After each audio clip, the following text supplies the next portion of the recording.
Naitwa Jacqueline Mutare, ni afisa mwandamizi wa kodi kutoka Mamlaka ya Mapato Tanzania. Tupo kwenye maonyesho ya 88 Dodoma kitaifa. TRA tumeshiriki kwenye maonyesho haya kwa ajili ya kuwahudumia wananchi, hususan wakulima, wafugaji na wafanyabiashara.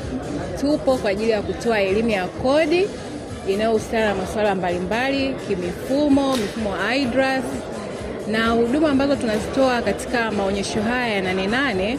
Tuna tini na makadirio, kwa maana wateja wakija ambao hawana tini watapatiwa tini na kufanyiwa makadirio. Lakini pia kuna mawakala wa EFD, kwa maana watu ambao wanahitaji mashine za kielektroniki, tunatoa pia huduma hiyo. Tuna huduma pia ya ETS, kwa maana kuhakiki vinywaji, stempu za kielektroniki. Hivyo tunatoa elimu hiyo kwa matumizi ya utumiaji wa stempu za kielektroniki. Lakini pia tunatoa elimu ya kodi kuhusiana na vivutio ambavyo vivutio vya misamaha ya kodi katika masuala ya kilimo, ufugaji na uvuvi. Na mwisho kabisa, nipende kuwakaribisha wananchi wote kwa ujumla kufika kwenye banda letu la Mamlaka ya Mapato Tanzania, ambapo tupo kwenye jengo la Financial Institution ama taasisi za fedha. Tunapatikana hapo.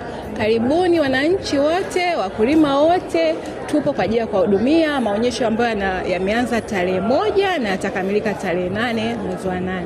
Mimi naitwa Shabani Pazi, ni mkazi wa Dodoma. Nilikuja bandani hapa kwa ajili ya kupata huduma ya TIN number. Nilikuwa napata changamoto ya kimfumo katika kufanya application ya hiyo TIN number, lakini nimekuja hapa ndani ya muda mfupi nimepokewa na nimehudumiwa kwa kweli. Kwa hiyo hapakuwa na shida sana. Kwa hiyo wale ambao wanahitaji huduma za TRA wapo ndani ya Dodoma, basi wafike kwenye banda la TRA hapa katika maonyesho ya 88, watahudumiwa vizuri tu kwa mujibu wa mahitaji yao.